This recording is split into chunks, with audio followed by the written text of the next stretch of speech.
Assalamualaikum warahmatullahi wabarakatuh. Saya Rizky Daimasenge, Sarjana Pendidikan Agama Islam yang juga penanggung jawab pencaksilat Nahdlatul Ulama Pagar Nusa cabang Kabupaten Bolaang Mongondo mengucapkan selamat hari lahir organisasi Nahdlatul Ulama yang ke-100 tahun. Pada usia 1 abad ini, semoga Nahdlatul Ulama selalu menjadi organisasi keislaman yang memberikan pencerahan kepada umat Islam, menjadi wadah benteng agama Islam untuk selalu menjaga akidah ahli sunnah wal jamaah an-nahdiyah. Hijaz dan Najd atau saat ini kita kenal dengan Saudi, tempatnya Masjidil Haram, dikuasai oleh zuriyahnya Nabi Muhammad SAW, yaitu Bani Hashimiyah. Bani Hashimiyah ini kemudian diperintah oleh seorang syarif bernama Ali bin Husain. Syarif Ali bin Husain kemudian digulingkan oleh Ibnu Saud atau yang kita kenal dengan Raja Abdul Aziz bin Saud. Saat zuriyah Nabi Muhammad SAW ini digulingkan oleh Ibnu Saud yang saat itu didukung oleh ulama yang bernama Abdul Wahhab, maka seluruh doktrin-doktrin keagamaan yang berada di Hijaz dan Najd yang saat ini adalah tempatnya Masjidil Haram itu diubah. Terjadilah gerakan yang namanya modernisasi agama atau pemurnian agama. Banyak ulama-ulama yang saat itu dibunuh, banyak situs-situs bersejarah itu dibongkar, banyak makam-makam para syuhada, para sahabat itu dirusak karena doktrin mereka bahwa tempat-tempat itulah yang sering dikunjungi oleh umat Islam untuk disembah.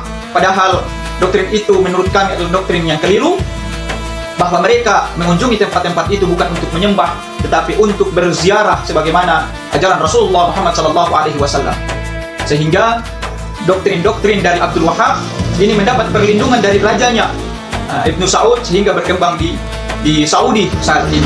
Kemudian perkembangan doktrin-doktrin akidah itu sampailah di Indonesia sehingga menjadi kerisauan, menjadi kerisauan daripada ulama-ulama kita, yaitu kerisauan dari Hadratus Syekh Kiai Haji Hasyim Asy'ari.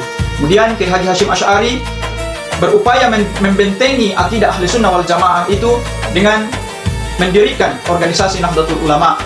Kemudian beliau menyampaikan keinginannya itu kepada gurunya Kiai Haji Khalil Bangkalan. Singkat cerita, Kiai Haji Khalil Bangkalan mengutus salah satu santrinya bernama Kiai Haji As'ad Syamsul Arifin.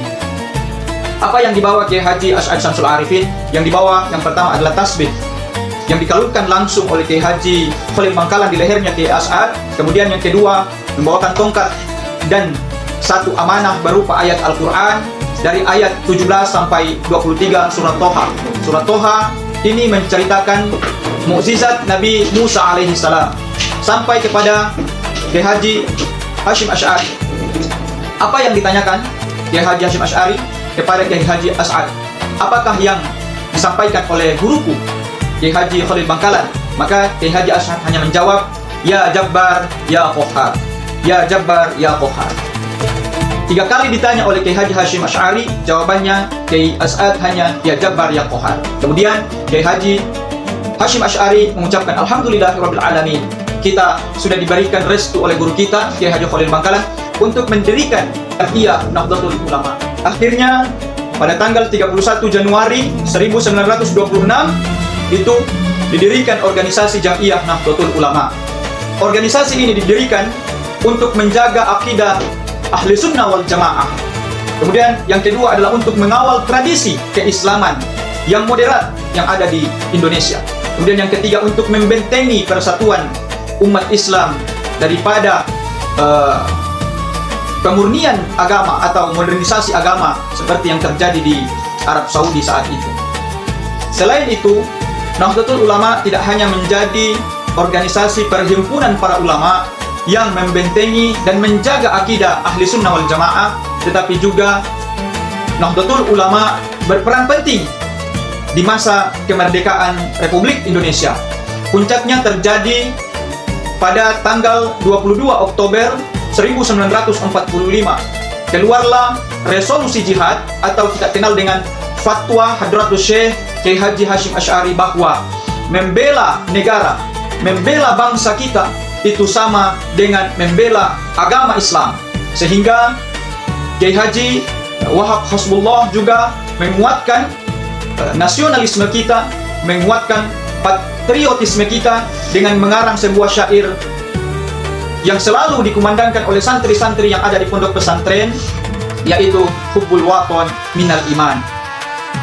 Syair itu sering kita lantunkan, ya lal waton, ya lal waton, ya lal waton, hubbul waton minal iman, wala takum minal himan, inhadu ahlal waton.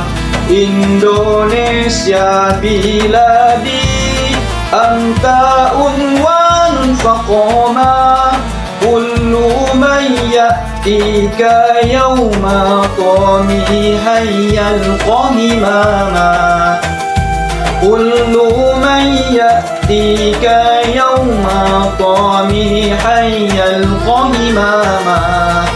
Pusaka hati wahai tanah airku, cintaku dalam imanku, jangan halangkan nasibmu, bangkitlah hai bangsaku. Indonesia negeriku, engkau panji martabatku, siapa datang mengancammu kan binasa di bawah durimu, siapa datang mengancammu kan binasa di bawah durimu. Semoga Nahdlatul Ulama semakin jaya, semoga Nahdlatul Ulama semakin menjadi organisasi yang menjadi pencerah umat. Amin ya rabbal alamin. Allahul muwaffiq ila aqwamit thoriq.